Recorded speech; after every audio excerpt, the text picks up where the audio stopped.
What's up, people? Welcome to another edition of the New Breed Podcast, the world's best world's best new metal podcast from two guys who were really there. I'm one half of your hosting duo, Jay Horskow. With me, I have my partner in crime, the notorious Tim. Tim, how's it going?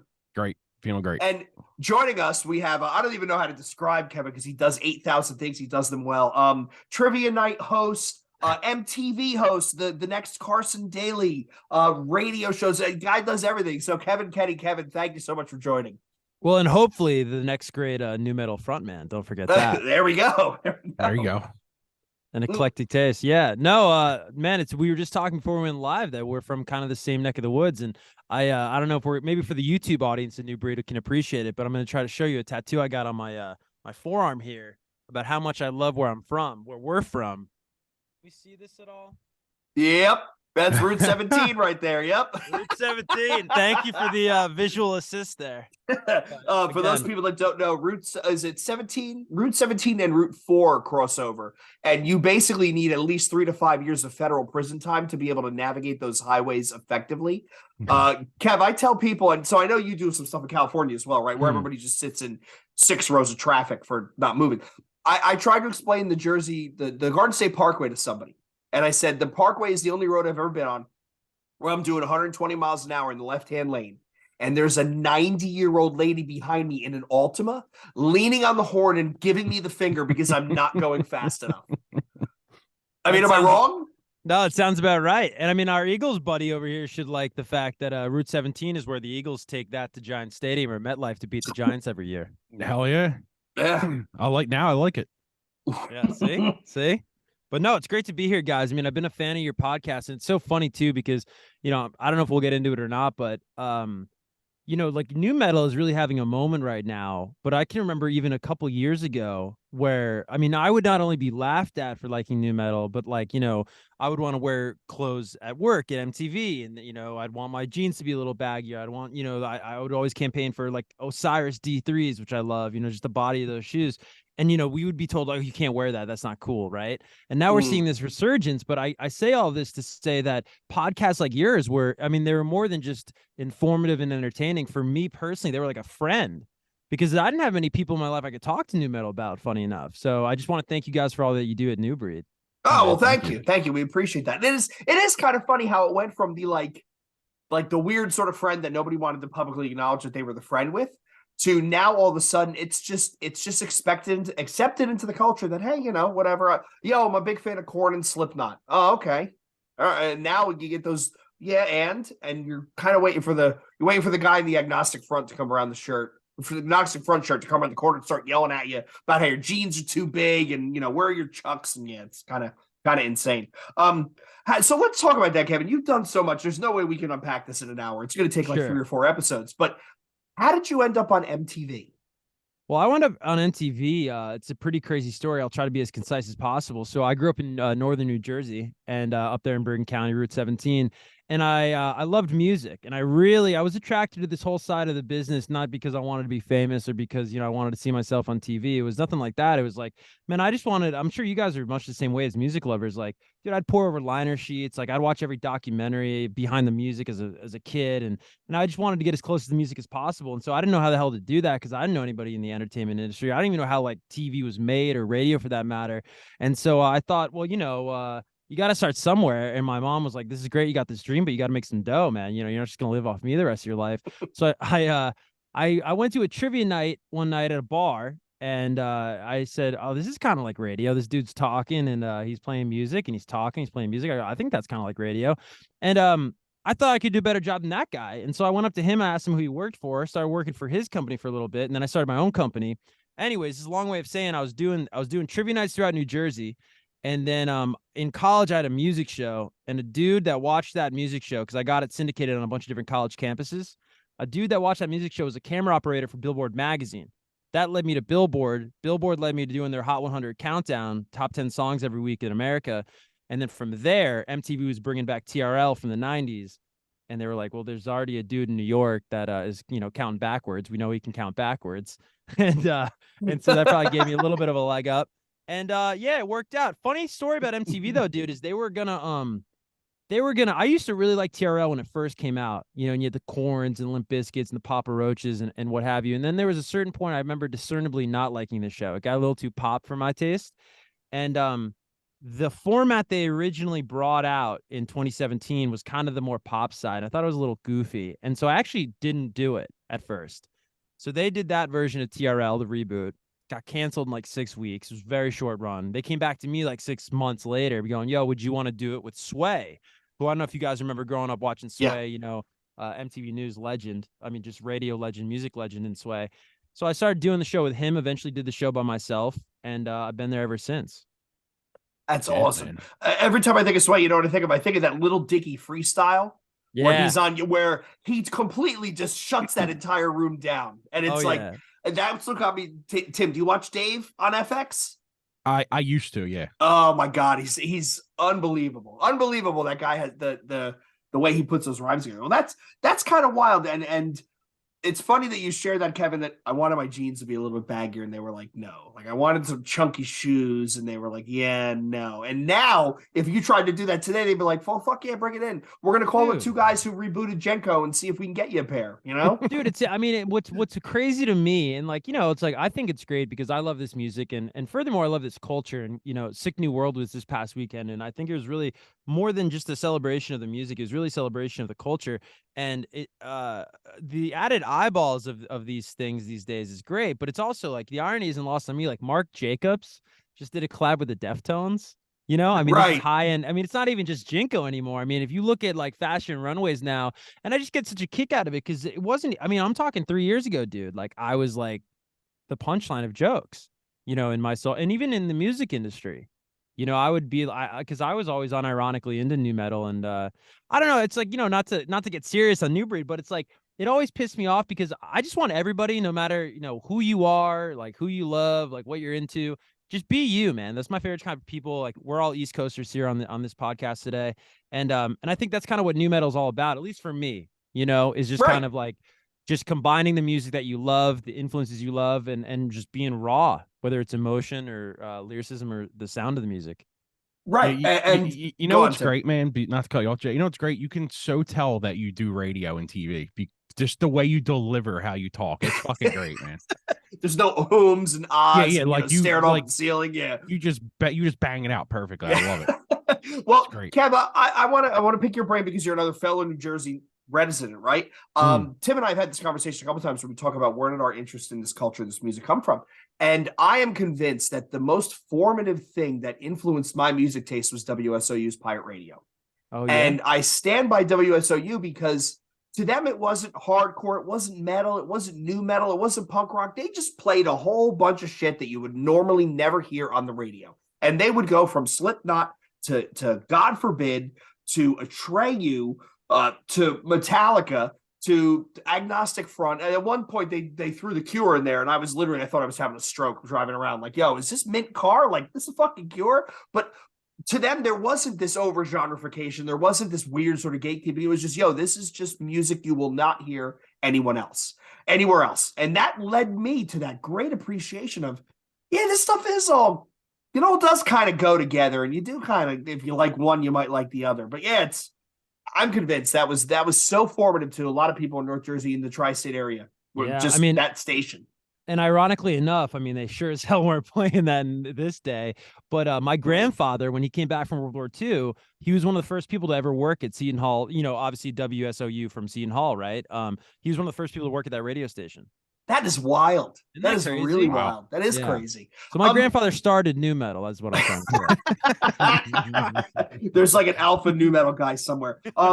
So one of the things that Kevin so I was checking our YouTube channel, right? You've interviewed just about everybody. One of the things we've noticed, Tim and I, as we've interviewed younger bands, there are bands from our age set that do kind of still look at nu metal as a little bit embarrassed about it.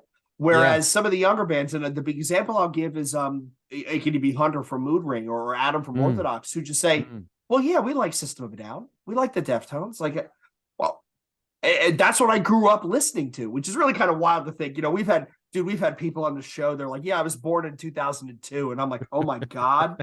Oh my God, how old am I? But it's kind of cool to hear that to them, there's no shame because it was just what they listened to growing up as a kid. Yeah, totally. And I also think that just speaks to like, nowadays in general, right? Like, again, it goes back to what I was saying before. My favorite type of people are just like, as long as you're a good person, right? You treat fellow human beings well, and you love and not hate. It's like, dude, I'm down with everybody, and that's kind of what new metal to me is all about. And I definitely was part on the music industry side of the whole like emo revival the past couple of years, and that was cool. But I kind of quickly saw that become this sort of like celebrity adjacent, like elitist thing, and then it kind of attracted people that wanted to maybe be famous as opposed to Mm-hmm. are emotional, and I'm sure you guys and I can just like chop it up about real emo from back in the day, not to be like, dinosaur gatekeepers, but what attracted me to new metal always was there was none of that crap. Yep. You know what I Right. mean? It was none of that celebrity bullshit. It was just, again, that raw emotion and I think believability, to use that word, right? Like, of just, I really believe these artists. You know what I mean? I mean, Yeah. one of my really good friends, I mean, we share a producer and an engineer on the music side, is Mad Kelly. I don't know if you guys have listened to Mad Kelly at all, but he's a new metal artist. And I mean, like, he's just so real, and I met him because he had a song, ironically enough, just to plug Kells, because I mean he's super talented. If you guys don't know, you should check him out. Um, he had a song that was almost like a indie rock, like ballad, and I had him on my K Rock show in LA, and then we just started chopping up about new metal. But his demeanor stuck out to me than a lot of people I was meeting in LA from a music tip, and everybody I've met in the new metal community has been like that, man. It's just real people, and Right. and I They're just actually musicians. Yeah. and I'm hopeful about, because I really do feel like there's a movement happening, especially on the music level, especially with the people that I'm working with and the people that I interact with, and I'm hopeful because I just think the nature of new metal, man, you can't fake it, right? Like, Right. it's really like, and I've heard rumors, and you hear these things in the music industry. Oh, so and so is doing new metal on their next project, and I'm like, man, that's tough to crack, dude. It's more than just, pop punk is 3 chords and a whiny voice, and I say that with love. I Right. say Right. that with love, right? But it's new metal is something where, man, if you're a poser, you're gonna get sniffed out real quick. Oh, You know, hell yeah. Mm-hmm. so that's really what I appreciate and what I'm hopeful about this movement we've got kind of starting in earnest right now, especially on like the newer band front. So go I on, want to go. Tim. I want to go back to what you said about how emo was like kind of like a fashion-y celebrity thing. Because I kind of feel like hardcore is that now. I kind of feel like Mhm. hardcore is the thing where everybody wants to be bigger than everybody else, but not in a way where like your band's bigger, if you know what I mean. Like everybody wants to be the center It's of attention in hardcore. more image conscious, and everybody's wearing booty shorts and custom Asics. They're not. Yeah. Yeah, it's like hardcore has lost the violence and like, dude, you're from around here, so like Yeah, you go to a hardcore show in Philly in the 1998 compared to 2023, it's completely fucking different. Mm-hmm. entirely. I mean, Yeah, but that's it's also crazy. we live in such like a symbolism culture now. You know what I mean? It's like, Yeah. to use like a television example. Um, it's like you used to want to go on the Tonight Show with Johnny Carson, going way back, or even Jay Leno, because like, dude, fucking 80 million people watch that fucking show. Yeah. But now you want to go on Jimmy Fallon because, I mean, fuck, nobody watches Jimmy Fallon, bro, on fucking TV anymore. I mean, there's cable shows that beat him at 11:35, but you want to go because it's this symbol of success. And I Right. think that if you kind of dig into that a little bit, it's like the image of emo, I mean, far outran the actual music. I mean, I got a record, we haven't gotten into it yet, but I got this new metal band called Big Trash, and I got a record called Sellout, and there's a line in it where it's like, your fashion don't fool me, your passion's underwhelming, nothing worse than selling out and not selling, right? And to me, it's like that kind of was in a nutshell how I was feeling about the whole thing, because it's just like, it's people just call, there's another line in that song, Sell. I mean, I'm just plugging the song because it's all about what we're Right. talking about. You know what I mean? It's like, uh do my best, Tom DeLonge, call up my buddies and we'll shit out a song. I mean, that's kind of where we got, right? Where you're almost Mm-hmm. being, these people that came before you. And I think originality is also really important too, is adding new things. And I just felt like at a certain point with the emo stuff, dude, it was like, what are you guys doing? I mean, it can only be October 31st once a year, right? We can only play dress up once a year. It's just like, is that really how you feel? Or like, are you a trust fund kid that was making Drake type beats 5 years ago? And then Right. now that's Yep. not, and then it's like, oh, because I met you 5 years ago and you were dressing like Justin Bieber, and now you're dressing like fucking, My Chemical Romance video. Mm-hmm. Yeah. So I mean, there's Yeah. real ones out there. I don't mean to Well- make it sound like it's not, but it's like, to me, that's the bedrock of good music. You know, that's why we all got into it. I mean, there's so many ways you can go, but I'm still stuck with it. You brought up Jimmy Fallon. I have this picture now joining us from Columbus, Ohio, performing their song "Dick Fillet." Here is Sanguisugabog, right? And then they come out on Jimmy Fallon. Like, how insane that would actually be. But you're not wrong. You're not wrong. There is a healthy amount of posturing. And you're right. I do think one of the things about nu metal, not only was it the most inclusive, and it was just, hey, bring your thing. You want some reggae influence, you want turntables, you want to add a ska band and call yourself the Urge, do it. We'll accept you. But if you fake it, we'll know, and you will lose any semblance of respect or just, anything. Nobody wants to look at you when your lizard brain sets off and goes, oh, this is bullshit. They're LARPing. They're LARPing nu metal. And it's like, I never thought I'd live long enough to see the day where people were LARPing nu metal, but here we are. It's crazy out here. It's really crazy out here. I can't stand the thing. I can't stand where everybody just labels everything nu metal these days, though. Like, I don't know why it annoys me. It just does. I know it's so fucking stupid to be annoyed at something like that, but like, not every band is nu metal just because they have a bounce bar, and like, it's just like, you got to know like what genre you're listening to here, because it's like people like, oh, top 10 nu metal bands you never heard, and the first one's Disembodied, and I'm like, bro, what are you doing? All right, do you know what Disembodied is? I don't think I don't think I know Disembodied. Okay, well, you're gonna listen to Disembodied whenever you get a free minute. Yeah, and then you're gonna message us back and say that is not fucking nu metal. Well, I think, you know what's funny is, like, I'm not familiar with Disembodied, but I totally feel you on this point, and it's almost like because when you got a single out, like I got this single out called Payday right now with Big Trash, and you're working it, then it's like you used to work it to radio stations, and we are, but we're also working it to playlists, and you listen to some of these playlists, and you're just like, man, this isn't nu metal, man. Like, you know what I mean? To your point, where you're just like, this is fucking death metal, or this is fucking, and I'm saying this all respect, because that's another thing that I'm very passionate about, is like, there's so many different strands of DNA within nu metal, right? I mean, so many. And I think it's important to just keep it real and be like, well, this was my pathway in, and I'm this strand of DNA, or I'm that strand of DNA. But I totally feel you, bro, where it's just like, everything's getting blanketed into that right now, and it's kind of funny to watch. It's sometimes it's a marketing ploy. Sometimes it's, well, this is what we're influenced by, so we want to brand by it. I mean, there's some I love going on Bandcamp and typing like new thrash, new deathcore, and finding the bands that create their own tag, because 9 times out of 10 you're going to find something that sounds a little bit odd, because that's where their influences lie. Like, my 2 favorite bands growing up were, I don't know, Limp Bizkit and Suffocation. It's like, all right, I want to hear that project, because where the hell is that gonna go? Well, and to your point, bro, there's this great clip that my buddies and I love. T-Pain now. Is that the first T-Pain reference, by the way, on New Breed? Probably, yeah, I think so. I want my flowers. But he twitches, or he Twitch streams like crazy, and he's got this great clip out of him like flipping out. And he's just like, do different shit. He's like, he's using hip hop examples. He's like, we already have Lil Baby, Da Baby, Lil this, Da that. And it's like, we fucking have that shit.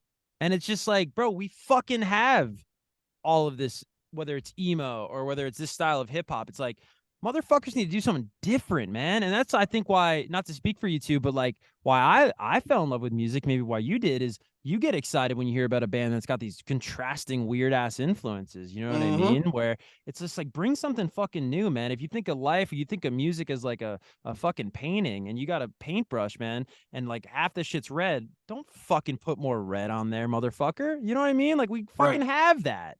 So that's just a passion point of mine, and just to contribute something a little different.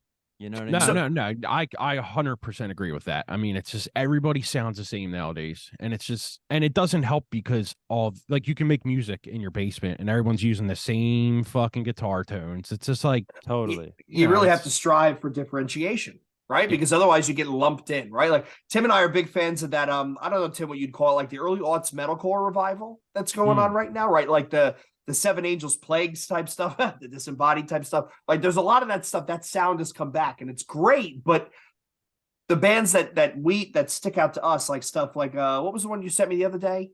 You just sent it. What, today? Yeah. Oh, the Balmora. Yeah, or From Joy, or Your Spirit Dies, right? Like they're doing stuff that's different and unique, and it has that, I guess, the nu metal essence of, hey, we're gonna try and branch out into some weird shit. That's what keeps me interested. But if you're gonna do paint by the numbers, like, not for nothing, paint by the numbers, 7 Angels, 7 Plagues, I'd take it. I'll take it. But when you're just totally a derivative of a derivative of a derivative, it's like it loses sense of soul, you know? It's like retelling a joke. We're all at the bar and like somebody tells a great joke and then you tell the same joke. It's like, you know what I mean? Like we just fucking heard that joke. Like, you look at that motherfucker like, what? You know what I mean? Like, have another drink, buddy. There's one 5-finger death punch. We don't need any more. Dude. A fucking men, man. A fucking men. So let me ask you, Kev. So you've got your own thing. You've got Big Trash. Let's talk about that. Yeah, absolutely. So I had a really, like, I would say, interesting relationship with nu metal where I was a little too young for the first wave, right? Like the Biscuit, the Corn, or, you know, and I want to give actually respect to the first wave because, you know, I'm such a nu metal head. It's so funny. Your logo, you know what it reminds me of? I don't know if you guys ever listened to Dog Eat Dog back in the day. Yeah. Remember Dog Eat Dog? Mm-hmm. Yeah, I know I'm in good company because I always drop that and people go, "What the fuck?" You know, Dog the Bounty Hunter. Man, they were a New Jersey staple. They were one of those rare bands that is huge in Europe, was absolutely massive in Europe, and then here for whatever reason it never clicked. And maybe just a little too early, right? And that's like kind of like, you know, that's the shitty part about music sometimes with culture. It's like you got to kind of line it up. But anyways, you know, obviously nu metal preceded the era that I'm referring to, but the big mainstream breakout of the late 90s. I was a little too young for that, but I have like sort of wafts of memories, right? Like I was a wrestling fan, so I was like, oh yeah, like, you know, I forgot how, you know, how tangentially into it I was. But it's so ironic, man, the way that you know, Big Trash was really born was when I got the MTV job, I asked for like all the TRL episodes that I was like too young to watch or aware. And I wanted to know, yo, why was this show successful? So I could figure out how to make my version of it successful, right? By today's standards. And I was just fascinated by these nu metal bands and especially how they were able to connect with people, the music. And I mean, I'm a real like inquisitive person by nature. So I was, you know, okay, I'm going to listen to every Korn album. And okay, like how, or why does Biscuit sound different with Ross than they do with, you know, Terry Date, right? Or why do they get these people to mix her, et cetera, right? I was real nerdy about it.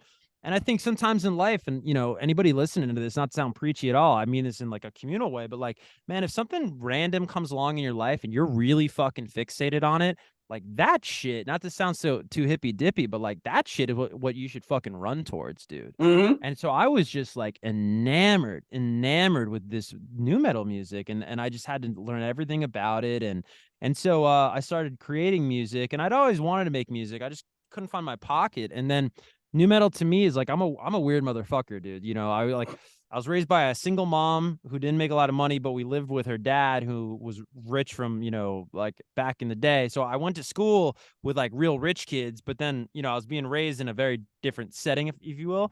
And so I think that kind of bled over to my musical taste. So, I mean, I loved everything from hip hop to hard rock to R&B. And of course, just my age, you know, pop was inescapable in the early 2000s. So, you know, that was there in there too. And I just found like almost a home and an understanding in nu metal and a place where I could be comfortable.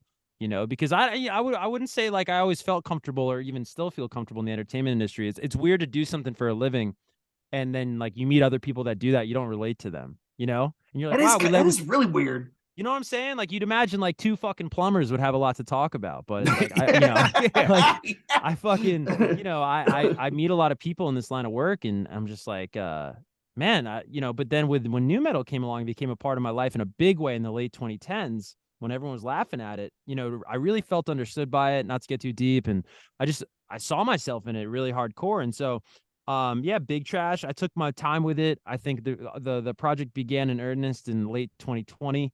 And then we dropped our first single, April 28th of this year. And I mean, we got fucking, you know, 30 in the chamber right now. It's just a matter of, you know, pacing it out and doing it the right way. But it's been going well, man. So the first record's called Payday. It dropped on April 28th. We're doing like 10,000, 12,000 streams a week, just totally independent, which I'm really happy about because we haven't gotten, you know, that's awesome. This is our first podcast interview, which I'm really grateful for because I'm such a fan of you guys. And then we actually, what's really interesting to tie it back to what we were talking about is Emo Night. I don't know if you guys have ever heard of it, but it's this big party. It's nationwide now. And there's a couple imitators, but the real deal Emo Night is here in LA. They heard the record and they were like, would you perform this at our show? And I was That's like, awesome. Well, and it's like, it's 2,000 people at the Avalon in fucking Hollywood. It's a big show. And I was like, man, I'd love to, but my band's back east. I made this record with people in Florida and New Jersey. And so we put a band together. We're doing our first show at the Avalon in Hollywood, June 2nd, that we're really stoked on. Dude, that is sick. That is awesome. Yeah. There's a lot of, so let me ask you this, Kev. So you record your own music, right? You're passionate about the culture. What are some of the other younger bands, newer bands you've come across? You said, yeah, these guys got it. Again, not to pimp his shit too much, but I really am a big believer in Mad Kelly. I think he's an awesome dude, awesome human being. And I think that if you're any listener right now, if you're into the Deftones side of things, you're going to really like Mad Kelly stuff. He's out of Florida. He's out of Boca Raton, and very, very talented, very, very, a multi-instrumentalist, very self-sufficient, does a lot of his own music himself. I like the energy of Silly Goose a lot. They're making some headlines now out of Atlanta, Georgia, because they're like the band you might see on social media. They like do shows in Subway. They do shows in like McDonald's. I don't know if you've seen this.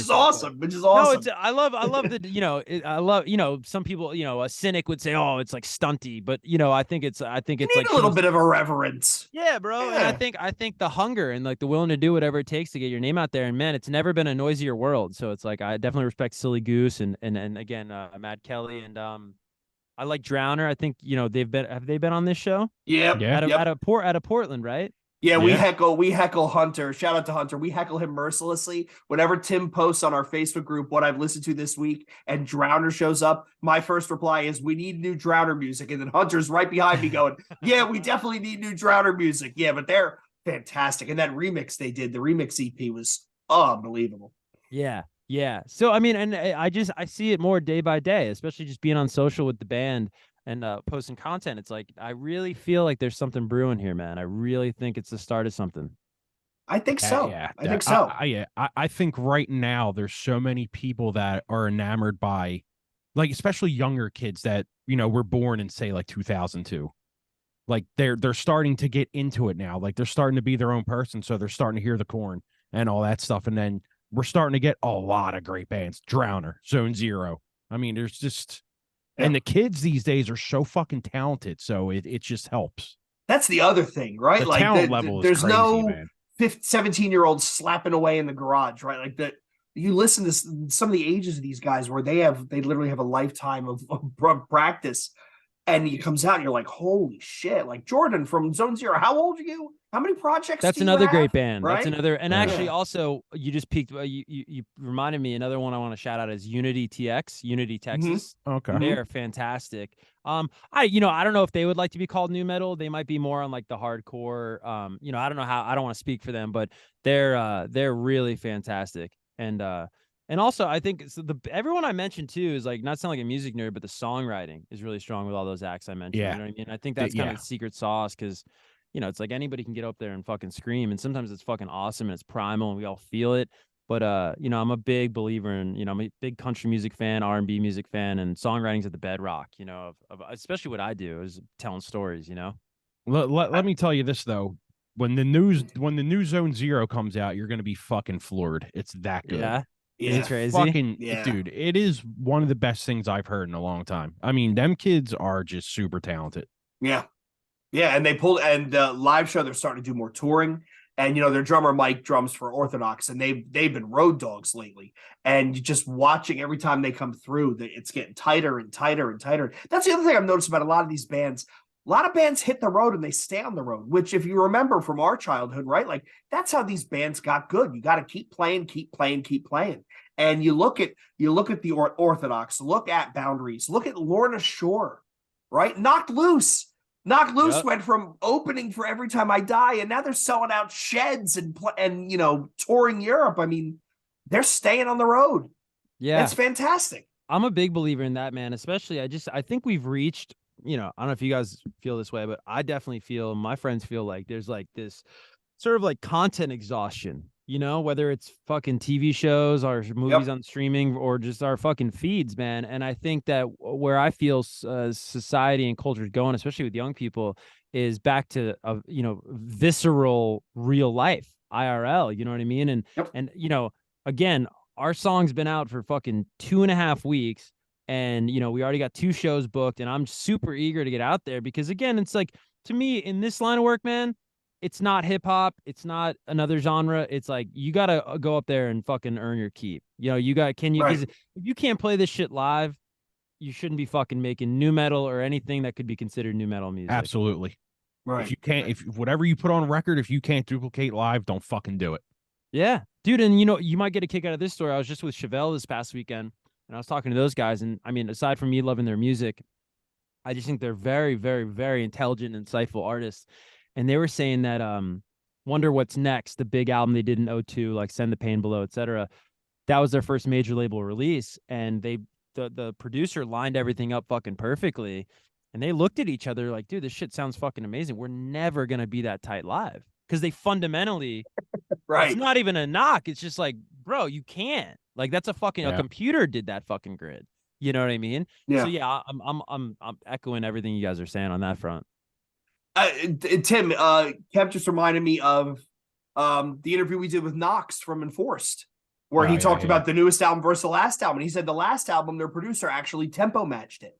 So everything was lined up on the grid. And I said to him, dude, live, you guys are like a fucking prison riot. And he said, well, live, he said, what did he say? Our drummer can't keep time, so all he knows how to do is go fast. Yeah. So he said live, their songs are somewhere between a minute and a minute and a half shorter because they're blasting full speed. And that's what I remember when I saw them, because, it was Full Feel Like It Was Them, 200 Stab Wounds and Undeath, and they literally came up and they were going the whole time they were on stage, and I was on the side like, I'm too old for this shit, but like, Jesus, man, this is... And he said, well, they tempo matched and it doesn't really match how we play live, which is actually kind of cool if you think about it, because you show up thinking you're going to hear this one type of music and then they're going full bore. It's like, it's kind of cool. So we're talking about live music, right? You've dropped the hints. You were at Sick New World this weekend. So Kevin, give us the recap. Give us the recap. What your take was, who were standouts, who were disappointments? Because Tim and I looked at, honestly, so we did the Smash or Pass on the lineup. There were a lot of great bands there. And our only complaint was, I don't know how you fit all that into one day, because there was a lot of, at one point you had the Deftones going up against Ministry, Loathe, and like Thrill Kill Cult, which is kind of crazy. So talk to us. Yeah, like to that point you just made, I feel like that was like, in a weird way, the greatest strength of the festival was maybe like the one thing that was like, I didn't appreciate about it was those toss-ups. It was like, man, this kind of fucked up. And it wasn't like, that you'd have to pick between 2 amazing bands. I thought that, well, I guess for starters, like, I want to say out of respect to everyone that went, like, I had a very different experience because there was like a fucking tent backstage where, like, dude, we had air conditioning, we had fucking waters, like, right? Like, dude, I was breaking constantly for that shit. And I was thinking, I was feeling for the fans that were out there that, dude, it was like 100 fucking degrees. I mean, this isn't like the fucking festival's fault. It's just, it was 100 fucking degrees. And then it was 12 hours of just like can't miss sets, like you guys are saying. Yeah, it was, I mean, it was a dream come true for me. It was like kind of validating for me to get back to that earlier point. Just like, see, man, like I wasn't fucking crazy. Like there's, because again, and by the way, like this was always going on across America. It was just, in the fucking coastal cities that we work in, it's just like, people thought they were so much fucking better than this music. So it was really cool. It's kind of beautiful to see. I was moved, not to sound like a loser, but I was kind of moved when Korn came out in the old school, paid homage to the sequence Adidas tracksuit. I thought that was a really nice nod to early fans. They were fucking amazing. System was fucking amazing. Obviously Deftones were amazing. Called Papa Roach early.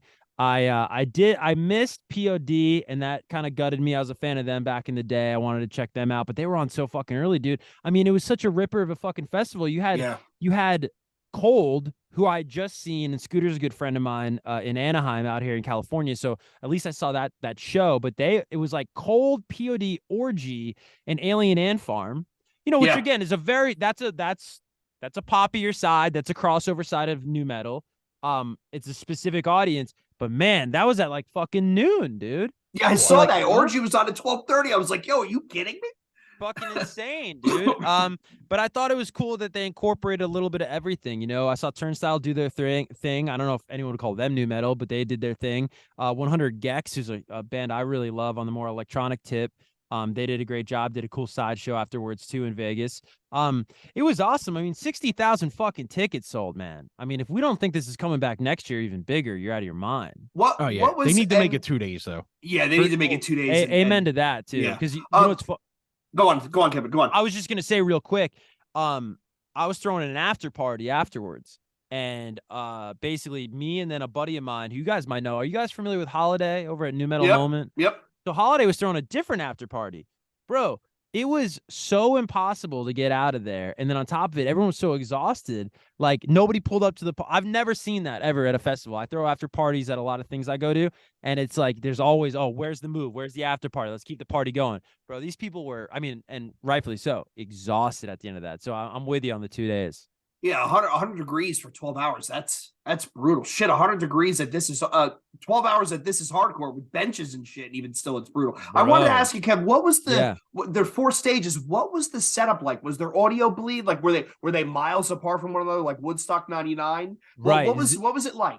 It's a great question, and I think it's probably a lot different than people imagine, because I was even talking to buddies telling me, oh, bounce between these 2 sets. I'm like, bro, if you were here, you don't understand. Like, it's impossible, especially in GA, too. Like, I'm talking about, like, having little pathways, you know, where you could go, and that was hard. If you're in GA, I mean, it was almost impossible. So basically, like, you know, how would I describe this? So it's like, it's a block, right? Okay. So it's on Las Vegas Boulevard. It's the coolest fucking spot. This is actually a cool little behind the scenes story, is that anybody who wasn't there, it's so public where this festival is. If you've never been to Las Vegas, it's literally like on a fucking corner. And so on Friday night, I'm checking in my hotel and I'm like, that's Coming Undone. That's Korn. I was like, oh, that's cool. They're playing like fucking music. Nice, getting people in the mood. Then I look, Korn sound checking, and then you can tell everyone's having the same moment I do. Where, dude, I can't tell you how fucking public this corner is. It's a fucking main corner on intersection on Las Vegas Boulevard, which is the main drag. It's actually basically like Times Square in Vegas, and so then you see all these people slowly conjugate, and then by like fucking 30 minutes into the sound check, dude, there's like 1,000 some odd people just watching Korn. I mean, how cool is that? That's awesome. But yeah, so basically it would start at that intersection. And then the next intersection is where Circus is, the famous hotel out there. And the festival grounds were that entire block. And so you had the main stage. There were 2 main stages, so they were back-to-back. Same stage, if you will, but they were, like, right next to each other. They were on the first corner. And then the other 2 stages were, like, towards the back, almost at the other intersection. Okay. So I would say real-time walking, dude, that's like a 14, 15-minute walk. Yeah, that's not a quick. That's without traffic, too, bro. Yeah. That's not with, like, you know, human beings in front of you. So, no, definitely no noise bleed, to your point, or your question. And, yeah, it was pretty epic, dude. And then Jonathan Davis did a little pop-up at his Freaks on a Leash, which I get a kick out of. I don't know what's weirder, is, like, living long enough to see Jonathan Davis have a pet line. Or called Freak on a Leash. I mean, because, dude, I remember when that fucking video was like outlawed. This is an old school story. I don't know if anybody remembers TRL, this. they cut it off. Yeah. Because of Columbine, dude. After the Columbine tragedy, of course, just with the bullet and the sensitivity around that, that song, a lot of people don't realize that song could have probably been fucking bigger, but that was like that single run on MTV kind of got cut short because of the tragedy. But yeah, it's just funny. It's like, wow, we've come full circle. Nu metal's cool, and fucking Jonathan Davis has a pet line. But yeah, People branched out. Yeah. Yeah, it's funny. But yeah, did you see Coal Chamber? I didn't, dude, but my buddies did. And because it was so hard to catch everybody. But I mean, that was their first show in like 8 years, maybe 9 years. And they just, everything I heard was fucking ecstatic. Good. Yeah, I was poking around. I am and Tim earlier today. I was poking around on YouTube, just picking up random people who posted random sets, and some of the stuff looked amazing. Like, System of a Down looked absolutely unreal. Korn looked fantastic. But I was curious about like the stuff like 100 Gex, the stuff like this, the lower second or third tier stuff, where curious to see how the reaction they got. And Spirit Box looked great. Turnstile looked great. Narrowhead had a great reaction. You guys like Narrowhead? Yeah. My boy, one of my good friends, Core, is in Narrowhead. That's awesome. Yeah, it's awesome. That so last album's great. Yeah, I'm actually gonna hit them up soon. I want to get them on. Yeah, you guys need help, let me know. Absolutely. Hell yeah, man. Loathe was absolutely amazing. And I was floored when I saw them in December. And I even on a stage that big, they crushed it. But I was like, yeah, man, this some of these bands really pulled off. I will say that there were some older bands. I'm not going to narc anybody out. There were some older bands that definitely needed some more push-ups and cardio, right, to get ready. But it's cool. They're like 50 years old. I get it. I'm 50. I get it. I won't narc anybody out either. And if anyone's listening that was there, you might know who I'm referring to. But I would never do this to a band because you never know what goes into the set if a guy's sick or not. But when I got there, one of those early sets of like one of those crossover bands from back in the day, the only thing people were talking about was how loud the backing track was. But again, you already know who that is. Yeah, I know who that is. Yeah, we heard the same thing. Yeah, and it was like that's pretty crazy for that to be the takeaway. But again, you don't know if somebody's sick. You don't know if they you don't know. But like, yeah, that was a huge story when I got to the festival at about 1:00. Wow. Was there a lot of like interviews going on too? I'm sure people were hammering the bands for interviews. Or you're all over the place. Bro, I'll tell you this on the interview front, right? Like, we were supposed to talk to again, I don't want to name names, but we were supposed to talk to like a lot of the big bands. Like, it was like I was looking at the itinerary and I'm like, this is ridiculous, right? And like almost everybody dropped out. And then there was like a press tent at a certain point, or a press lounge rather. And I mean, I saw Kitty back there. I saw Scooter stop by from Cold. It was an awesome band, Act Health Rules. They stopped by. Yeah. Hoobastank stopped by. But it was like, I got the vibe because it's tough. I think there's so many differences between like a When We Were Young and then these guys. Like, these guys are way richer than emo guys, right? Because they got the CD boom, right? Mm-hmm. And then these guys are a little older, and I didn't get the vibe that a lot of people were doing content or interviews or anything like that, which was interesting because at these festivals, dude, it is usually like a murderer's row of just like one. Yeah, everybody doing interviews. Yeah. That's why I always say to Jay, when we go to shows, let's not bother bands. They don't want to be bothered. Yeah, we just want to go and enjoy. I'll tell you. So we lucked out. When we were young, Tim and I are both big Finch fans, and when they announced they were playing We Were Young, we're like, yo, we got to go. And then they booked Atlantic City to Bamboozle, and I'm like, Tim, I just paid $160 for a ticket. Let's go. Bamboozle falls apart. They played Philly. Me and Tim went, a whole bunch of other people. Man, I got to be honest. I forgot how much fun it is to be in a room full of people where everybody is fucking singing along with every single song, and there's not much mosh, and everybody is just having a good time. And I came out of there completely buzzed. Like, man, that was great. And the fact that they killed it. Like, they literally sounded perfect. No stage banter, a little bit here and there. They blasted that whole album. And I was like, man, Jesus, 20 years in the game, and it was like they didn't miss a fucking beat. That album, the Saves the Day sing-alongs were fucking intense. There were a lot of people singing. Fucking place was singing. That was a great show, man. Well, I think you guys are hitting on something that, again, like a real passion point of mine, and I know I probably speak for like my contemporaries, like, with this, again, this sort of nu metal, just, I don't know if I want to call it a movement, but like this energy is like, you gotta get out there and you gotta play live shows, and you gotta create a culture. And I think what you guys are talking about, whether it's like Finch or Saves the Day, it's like there was a culture attached to that. There was a community attached to that. And I think that's a little bit lacking in music right now, is attaching culture to the songs, to the music, standing for something. You know what I mean? I think, absolutely. I think you're right, Kevin. And I think your remark about how people are trending more towards the real life experience as opposed to something online, right? Like, so Tim and I are, we're metal fans or hardcore fans, whatever. You see the same 20 people, 30 people at the shows if you go long enough, right? And that's one of the cool things is, I recognize Kevin. I don't know him well, but I see him every time there's a good band in town, right? And the younger generations, I mean, no offense to them, but they spend a lot of time online, right? And you're right, there's content overload. It's impossible to keep up. Tim, I swear to God, I'll get to the Cattle Decapitation album this week, which, by the way, the new Acacia Strain is a fucking monster. But they're trending back towards that live experience. And like you said, there was a scene around pop punk. There was a scene around hardcore. There was a ska scene. Remember when we had that weird, it wasn't even ska. It was like the swingers, like the hep daddies, jump, jive, and wail, that sort of shit, right? Swing dancing had a moment. Swing dancer had a moment. It's like, wearing creepers and fucking bowling shirts. It's like, what the fuck is going on here? But everything back then had a scene. And then the internet kind of made it so egalitarian and so distributed that you kind of got lost in the shuffle. And I think you're right, man. I think you're going to see trends towards Sick New World sold out in how long? I mean, How like long? hours. It was I it was think, if like not 2 hours. minutes. Sleep Token sold out their entire tour in less than 24 hours. They sold out Jesus every Christ. date but one date in the first hour they went on sale. I was in queue hitting refresh and it was done. Uh, Psycho Las Vegas, which by the way, Kev, I don't care if you don't like the music, dude, you have to go. You have to fucking go. I went last year and had my fucking mind blown. I absolutely mind blown. But that was packed. Right. Yeah. I mean, there is a trend back towards live experience. And you can, again, I was there. Dude, I was there when Glassjaw opened for Kitty and they got fucking booed. Right. I was there. And then now look, it's awesome. It's awesome memories. And I hope these younger generations pick up on that. Right. Because it's not something you'll ever be able to get back. I don't care how good the fucking cell phone video is. It's never going to be the same.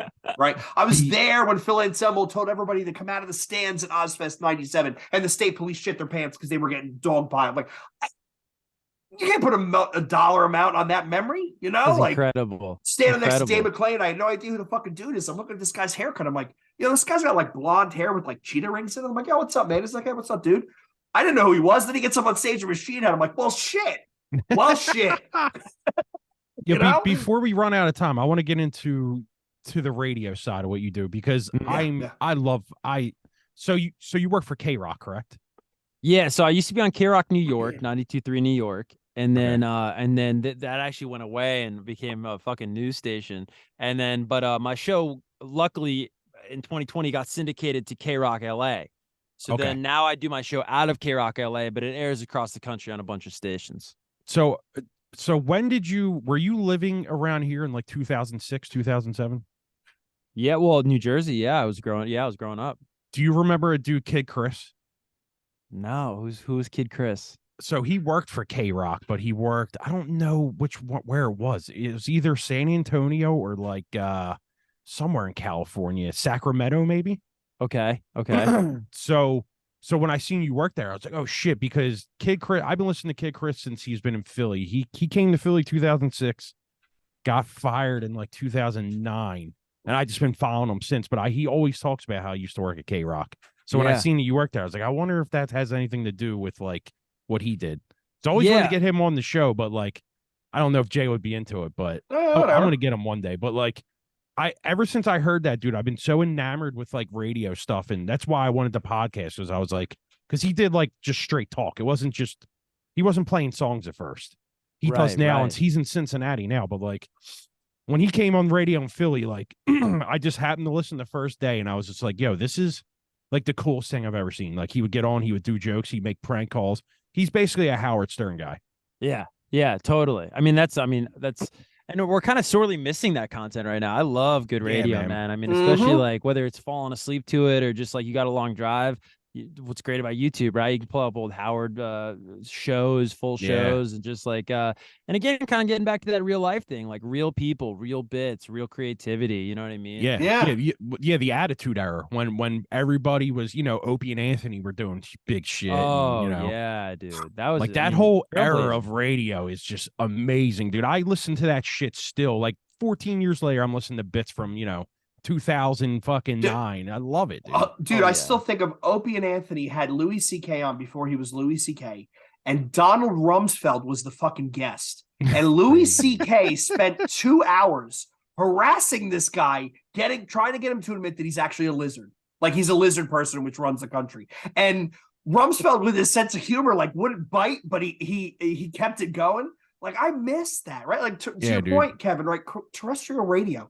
That's like, and like Tim said, like podcasting, like fucking public access TV. That's next for us, Tim. If we really want to go old school, we'll get on like the local channel 9 at 1 a.m. But like, there's always going to be, there's your opportunity to do some really unique and different stuff and literally have no regrets, because if no one watches it, well, it's not a big, whatever. Yeah. No, totally, man. Totally. But yeah, like I'm right there with you guys on the radio stuff. Great radio. I mean, it's hard to come by these days, but it is it's amazing too how many people. I remember before I got into radio, I was like, who listens to the radio? And then every night, man, the phone lines are blowing. I'm like, who are they? You know, there's just so many people out there that still listen, especially here in LA. I mean, like K-Rock in LA is, I don't know if you guys know the history of it, but it's like they call it the world famous K-Rock. And it was one of the first alternative rock radio stations in the country. And you guys would get such a kick out of, not in this room, of course. We got a bunch of fucking calendars. I don't know why. But in the other room, we have all these plaques and it's like fucking Corn, Limp Bizkit, right? The Weenie Roast and all that stuff. Yeah, you know your stuff. Yeah, it's legendary. You're in a K-Rock studio right now? Yeah, we got like a bunch of production studios, but yeah, right now I'm calling in from there. Okay, cool. That's cool why it sounds so fucking good. Yeah, I know. Well, yeah, I came prepared, man. I mean, I'm not gonna fuck around with New Breed. So awesome. let me ask you this. So what do you do on your radio show? Because I'm very interested in that. I mean, it depends. It's different per market in LA. It's a lot of people calling in. I like that human interaction. It's a lot of music. We play a lot of new music at night, which I appreciate. You know what I mean? Even if I don't really like all of it, it's I just think that's kind of a better utility than just playing the same fucking records all the time. I don't know what that does for anybody. And yeah, I think it's a lot of interactivity. You got some characters, without being too shticky. There's some people that, some consistent voices on the show. And it's just fun, man. I love getting back to live shows. I'm so excited to play with my band live, and every night on the radio, I love being live with the listeners. You know what I mean? In real time, you can't replace it. Do they let you throw your song in? You know what's really funny, man, is I had looked at my music with Big Trash, and then my hosting career is like church and state. I didn't want to mix the two. I didn't want to. I just didn't want either to compromise the other. Because the song we got out right now called Payday, that's a party song, right? It's just throw your hands up, literally in the hook. That's what we're telling you to do. But there's a lot harder shit coming. And, what I do for a living is not necessarily that, right? And so I didn't even tell K-Rock about it. And then the music director of K-Rock hit me up. I mean, I didn't tell a fucking soul I was doing this in the music industry. And he hit me up. He had heard the song from somewhere.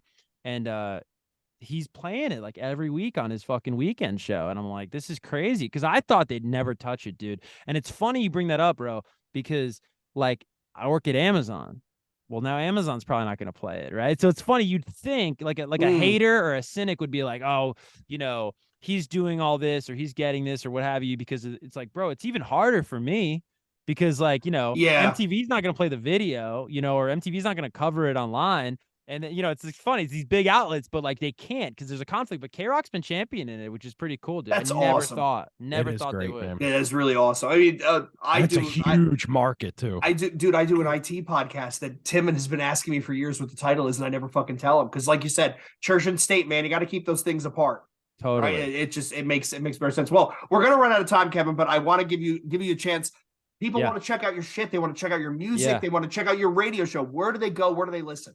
Yeah, the most important thing right now, and especially, to the New Breed listener, is just Big Trash. That's the new metal band I front. Just to give you the 4-in-1 on that, there's a lot of different types of new metal. This is definitely the party side. This is definitely the rap side. This is definitely the sort of, just sort of like, don't give a fuck, just have a good time side. And that's kind of what, we're bringing to the table right now with this movement. So Big Trash is the name of the band. The debut single is out now. It's called Payday. If you like Money, I think you'll like the song. Most people like Money. And if you want to find us on social, it's a little different on every platform. Instagram's at Big Trash Music. You got TikTok at Big Trash Talk. And then find us on all major streaming platforms. Payday's out now. Awesome. Yeah, man. And definitely link us to your radio show. I definitely want to check it out.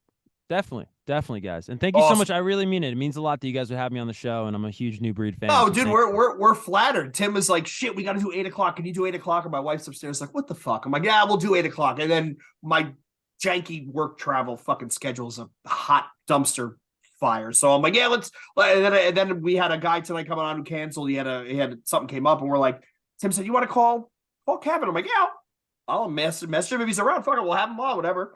Yeah, great, whatever. Better. It worked out great. This was great. Yeah, it actually did. It did. So, Kevin, thank you so much. We're gonna put all the links to your stuff in the show notes. Want to thank all of our listeners for tuning in. On behalf of Kevin, Tim, and myself. So until next time, this is New Breed Podcast saying cheers. Later.